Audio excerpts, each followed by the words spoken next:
Have you ever started a project thinking that it would be super easy only for it to spiral out of control? You end up putting way more time and effort into it than you ever thought possible, but then other commitments pull you away from it? Maybe for you it was a piece of furniture you bought and couldn't quite put it together, or a closet that's halfway organized. You keep saying you'll finish the project, but that's mostly just something you tell yourself because you've put too much time and effort into it to admit that you've given up on it. If you take that situation, multiply it by several $1 million and nearly a decade, you've got yourself the Gambit movie, a film that will never be made. Brace yourself for a kinetic energy blast, because in this video we're talking about the most notorious development hell in the superhero movie genre. Gambit, whose real name is Remy LeBeau, is an extremely recognizable and popular character from the X-Men series. Debuting in 1990, Gambit quickly became a breakout character, and it's not hard to see why. His roguish charm and cocky attitude was the definition of cool in the early 90s. His use of a bow staff and playing cards in battle also made him stand out from many of the other characters. That distinctive Cajun accent also helped Gambit stand out quite a bit. Open the doors, and I'm yours. What happened next is actually pretty common for new and popular characters that are part of a bigger and much older series. Gambit started appearing more frequently and played a bigger role in the X-Men storylines. He also got his own spin-off comics where he was the main focus. He became Death for a while and eventually marries fellow mutant Rogue. Gambit also appears in most of the X-Men cartoons, including the original series X-Men Evolution and Wolverine and the X-Men. He's also a character in quite a few Marvel-related video games, like Marvel vs. Capcom 2, New Age of Heroes, and Marvel Ultimate Alliance 2.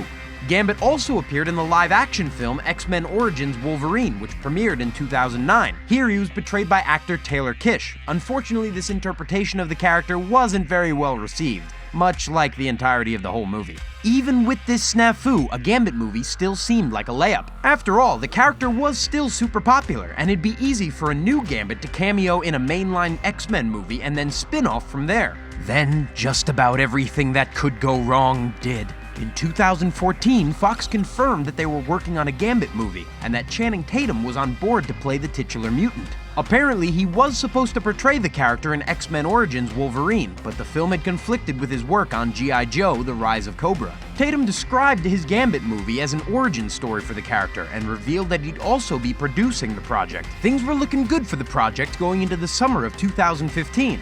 Reportedly, the movie had a large budget of $154 million, and Léa Seydoux was signed on to play the female lead role of Belladonna Boudreaux.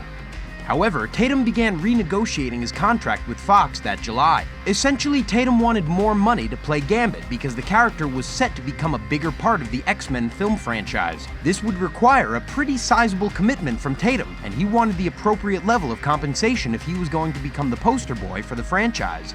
This issue was resolved within a few days, but seemed to cause some scheduling shifts.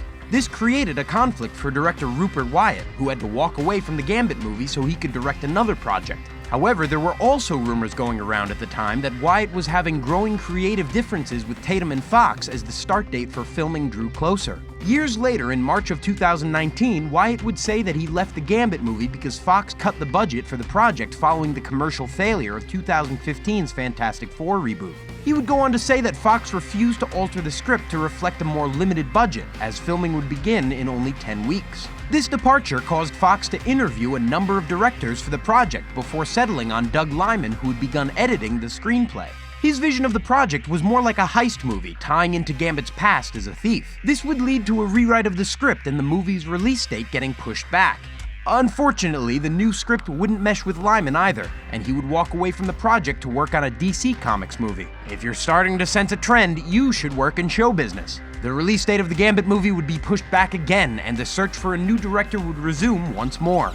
The script for the project would also be totally redone, and sadly, the third time would not be the charm. In October of 2017, Gore Verbinski would sign on to direct the film, and casting would begin with Tatum still on board to play Gambit. However, by the end of the year, Verbinski would step away from the project due to a scheduling conflict, although there were a number of reports that creative differences played a heavy role in this departure. Despite these lengthy troubles, Fox remained committed to the Gambit movie at the beginning of 2018. Even without a confirmed director, a tentative release date of June 2019 was set, and the script would be rewritten once again. However, However, the team behind the movie wouldn't be able to find another director as quickly as they had hoped, and the project would get pushed back to a March 2020 release date. Channing Tatum would eventually express an interest in directing the Gambit movie while also playing the lead, which would make it his directorial debut. Throughout all of 2018, Fox was admitting that Disney's potential purchase of 21st Century Fox would not hamper the film's production. Spoiler alert, it did exactly that. In February 2019, all Marvel movies owned by Fox were put on hold until Disney's acquisition of the company's entertainment division were complete.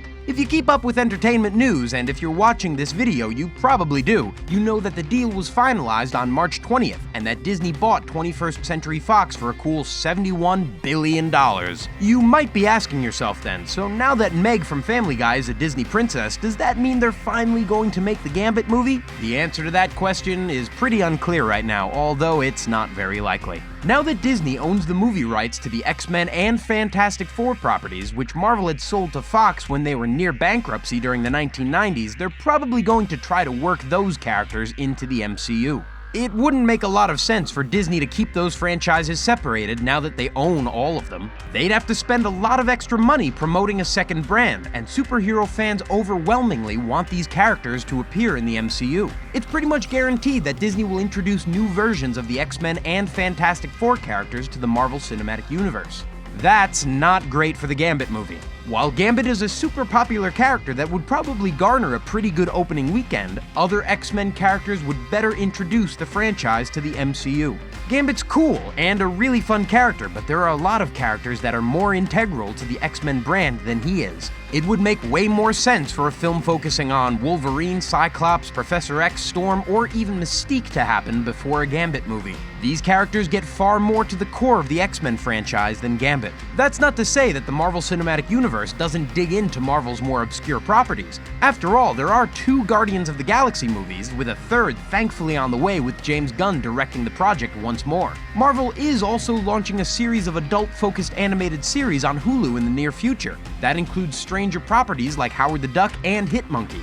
These less well-known projects only came years after the MCU proving itself, though. Maybe movies focusing on less integral characters will happen eventually, but in the foreseeable future, Marvel will focus on establishing the main X-Men themes and characters in the MCU. In fact, the first X-Men movies made by Disney will probably be similar to the Spider-Man Homecoming movie. As Sony still owns the movie rights to the Spider-Man franchise, that movie only happened after Disney struck a deal with them to split profits from any MCU movies that feature any of the characters. Although the Spider-Man franchise has a pretty expansive collection of characters with many different interpretations of them, Homecoming told a pretty standard Spider-Man story. It centered on Peter Parker figuring out what kind of hero he wanted to be, and had him battling one of the oldest villains in the franchise, the Vulture. Rather than dig into the considerable lore of the franchise like the Sony-produced Spider-Man Into the Spider-Verse did, Peter Parker's introduction to the MCU was a pretty standard, if very well done, affair. Furthermore, with the ongoing success of the Deadpool film series, it'd make far more sense for Ryan Reynolds' character to serve as a launch character than Gambit. Especially considering that both Deadpool movies have put up record-breaking box office numbers, and the Gambit film can't even hold a director for more than a few weeks at a time. Sure, it might be tough to work on an R-rated film into the MCU, but it might be worth it if the franchise continues to outperform expectations. And come on, it would be incredible to see Deadpool get mad at Nick Fury for using up the one swear word allowable in a PG-13 movie, or to see Deadpool one-up the X-Men by joining the Avengers. Disney just doesn't have any incentive to make the Gambit movie at this point. Making the Gambit movie would pull resources from projects that would better introduce the X-Men into the MCU and work more cohesively with the characters and plot lines that are already present in the MCU. Even if Disney does have more power, influence, and money than anyone else in the film industry now, they are still super protective of the MCU and aren't going to take any chances with it. Like all films waiting to be greenlit, the Gambit movie is, ironically, a gamble, and a pretty risky one at that. Sure, the character is pretty well known, and Channing Tatum would draw a crowd, but would it perform better than a movie featuring other X-Men characters? Yes, a Gambit movie probably would be profitable if it had a reasonable budget, but would it make more than other X-Men movies? A standard X-Men trilogy of films would probably do better than a collection of Gambit films, and it would be easier to make spin-offs from those broader movies as well. Not to mention that millions of people would probably pay to see a new take on Wolverine, considering the success of 2017's Logan. Even if the character will probably appear in the MCU at some point, and Channing Tatum is likely to portray him, it doesn't seem like a Gambit solo film is in the cards. What do you think though? Is there hope for this project? Do you think it will finally escape the vicious clutches of development hell? Please let us know in the comments down below.